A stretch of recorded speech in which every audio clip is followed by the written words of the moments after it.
Hey, everybody, welcome to the Park People Podcast. I'm Rodney Oth, publisher of PRB Plus Magazine, and we are here with a couple of presenters for Camp Fest, which is coming up at the end of February. A virtual conference, as you know, prbplus.com. Angelina Stancampiano is the CIP District Interpretive Ranger for Wyoming State Parks. Kyle Bernice is CPRE, is the Assistant Director for Kansas State Parks. And they are friends and colleagues, I guess. Kyle is just a recent transplant to Kansas City, if I understood that correctly earlier. They used to work together, I guess, in Wyoming. And they're going to be presenting on building bridges, effective tribal relations. So it's kind of a unique topic, and we're interested to hear a little bit more about it. So, Kyle, why don't you give us and Angelina, welcome to both of you. And Kyle, why don't you jump in and start and tell us, what can people expect from this session, and why might they want to show up on the day of the appointment there? Yeah, so we both we've worked together for a while, and we both have pretty extensive experience working with tribal entities in different states. And so between our time working in Oklahoma and Wyoming, we've worked with several tribes, including the Cheyenne and Arapaho, as well as the Eastern Shoshone and the Northern Arapaho, as well as several others throughout the years. And so we just wanted to share some of the things that we've learned along the way, things that maybe I've done wrong that I would do better if I could do it over again, and just sort of just some tips and tricks of the trade to help set maybe some other folks up for success. And how does, for those of us so I'm in Idaho, you're talking to me in Idaho, right? And we have some tribes and some reservations, obviously, scattered around the state. But tell me how like state parks interacts with, because our and I'm sure maybe every reservation is slightly different. I don't know, but like they kind of have their own community, their own little world there, and I guess some of ours, the DNR, just kind of work with them as far as stocking and ponds and stuff. But like, how does the state park and what you guys' jobs are interact with the reservation? Where does the reservation end and you guys begin, and how does that work? If that question makes sense. Yeah, Rodney, I think there's a lot of layers there that parks people are learning in real time. I think that anywhere you are in the country, you're on tribal land, whether you're near an official reservation, maybe you're in a place like Oklahoma where the entire state is tribal lands, or in a place where you have a reservation like the Wind River Reservation that's 3.2 million acres, the same size as Yellowstone, with some more discernible tribal boundaries. But anyone working in the United States should be working with tribes. And whether that's a tribe's government, their business council, that entity, or a cultural center, or a language office, or the Eastern Shoshone have a Boys and Girls Club. Some tribes have their own sports programs, their own leagues of sports that might meet with your city parks teams. So there's a lot of different levels that you can work with tribes and should be working with tribes. Okay.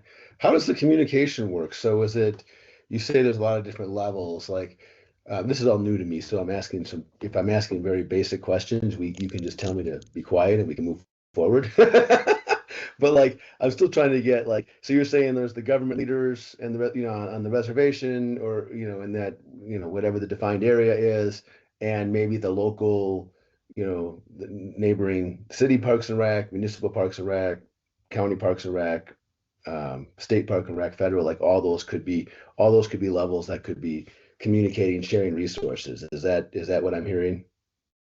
Yeah, and I think it's really great when people come from a place of admitting that they don't really know where to start, or that you don't even know what questions to ask. I'm a member of the Choctaw Nation of Oklahoma, and I applaud people that come from that place, because every tribe is different. And I think assuming that you understand where to start even is from a place of maybe ignorance. So acknowledging, where do we even begin? There's a lot of different levels. There's the Tribal Historic Preservation Office or the officer is the person in charge of that office. And there's literally a database online you can Google, who is the TIPO for this tribe, the THPO. Or if you have friends that are tribal members, asking if you can bring them coffee or meet them for a slice of cake somewhere and ask them, say, I'm coming kind of from a place of ignorance. I don't really even know where to start. Would you be willing to answer some of my questions? And, that person doesn't represent the tribe as a whole, but that person can really help you understand maybe where in the tribe to start.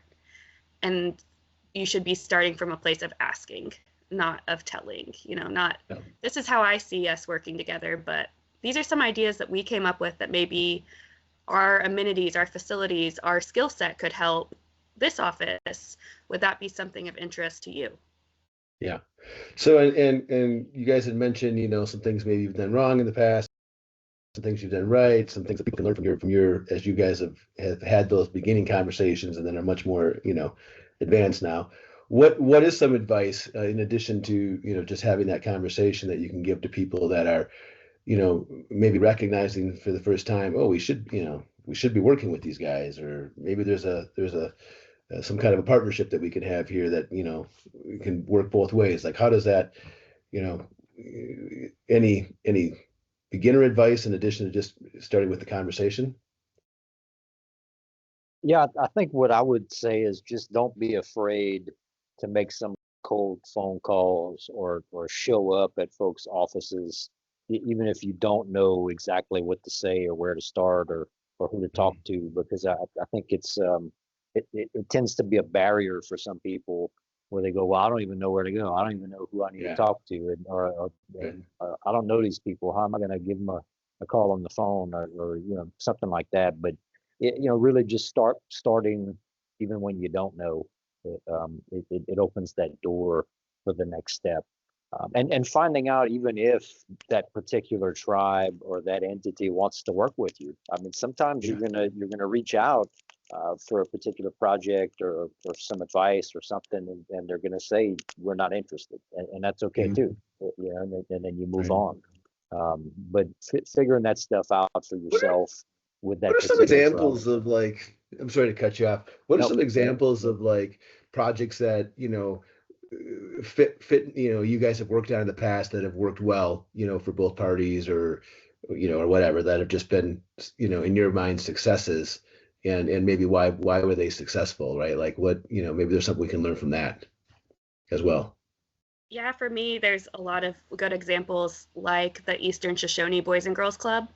A lot of entities that would be interested in this session probably work with Boys and Girls Clubs, or maybe even run similar programs to that. So reaching out to the Eastern Shoshone Boys and Girls Club and saying, we do this kids caving that's open to kids of this age, this time of the year. Would your group be interested? Okay, Tuesdays work well? Great. We're setting Tuesday aside for your group. And it's the same caving program we run for other kids, for other Boys and Girls Clubs. But we're setting out to specifically invite this tribal entity saying, you are welcome here. We want you here. We're going to specially set aside time for you and work with you to let you know that. Yeah. Okay. Interesting. Is there ever sharing of other resources, like, so I'll give you an example, and I kind of alluded to it earlier, but we have a tribal reservation called Duck Valley that's kind of on the Idaho, Utah border, and not really that long ago, but there was an irrigation project, and they did some stuff where they ended up with some lakes that maybe didn't, some reservoirs that didn't exist there before, and then DNR, they reached out to DNR.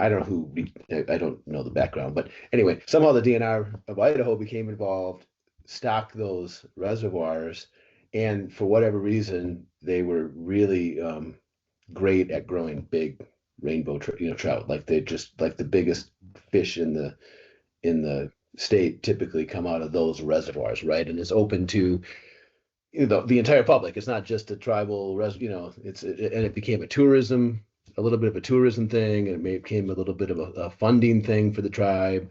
And anyway, it was kind of, I don't like, I literally am just a fisherman who went there, so that's about all I know. But from the outside looking in, it looked like a pretty good,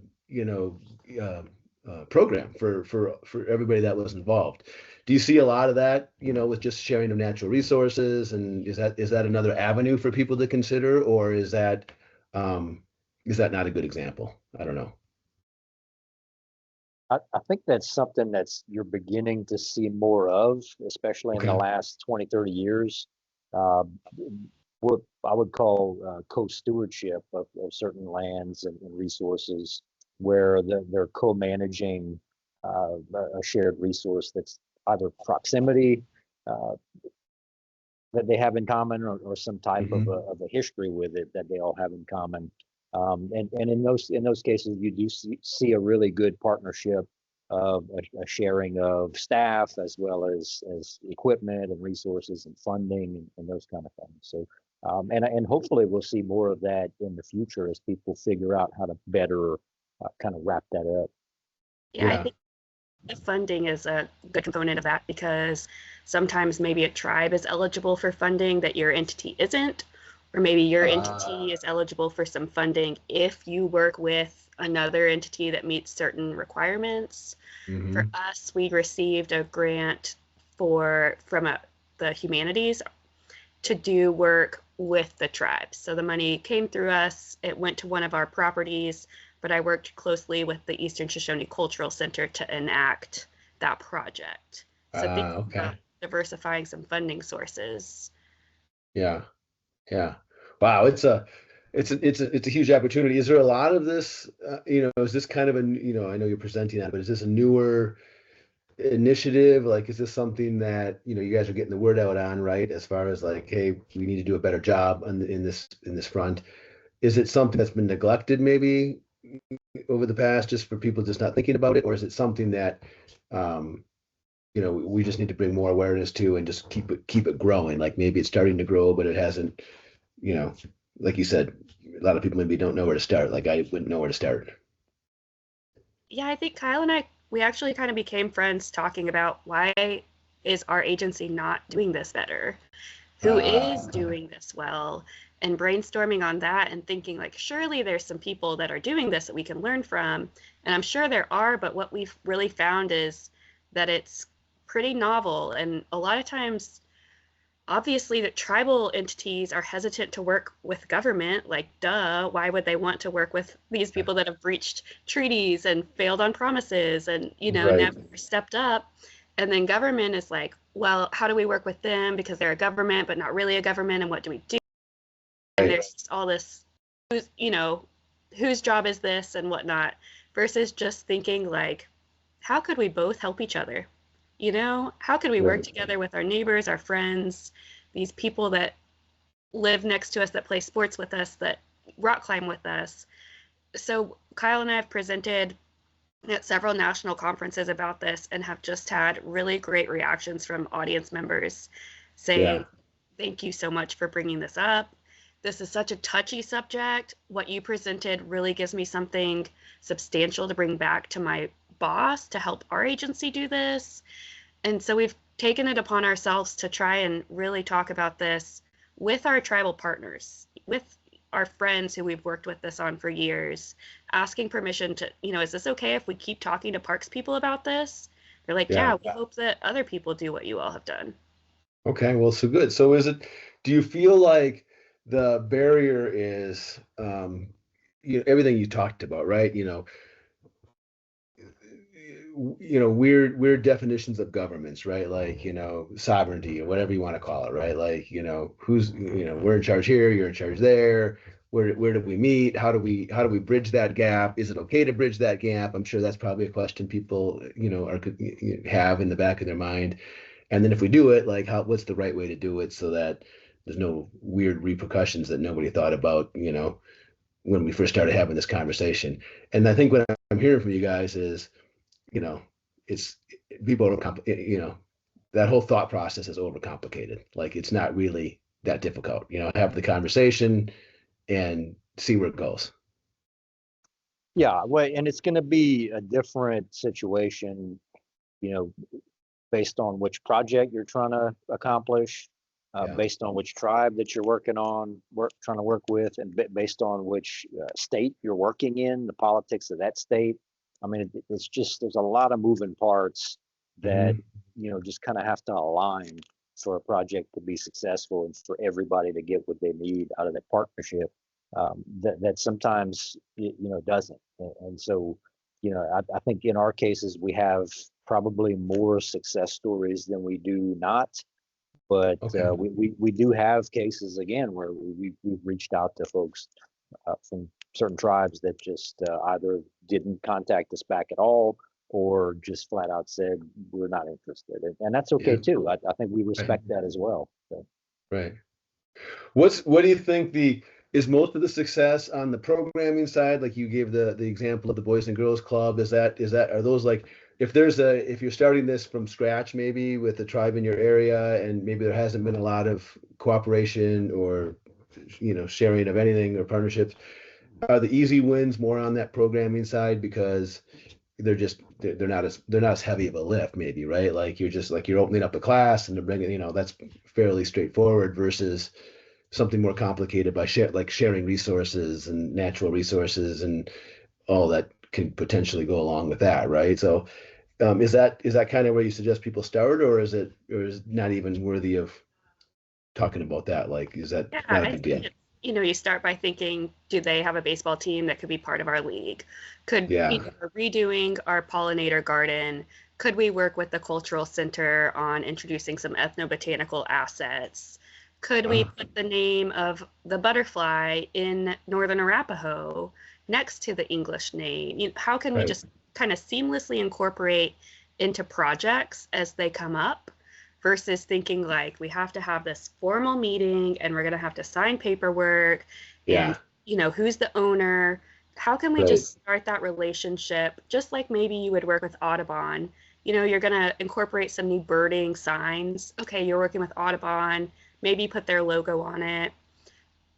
You're working with the Nature Conservancy. You're not ceding your land to them, but maybe they have a really cool beaver project that they're working on that they can come do that program at your site. So how can you work with a tribal entity the same as you'd work with nonprofits or other community members?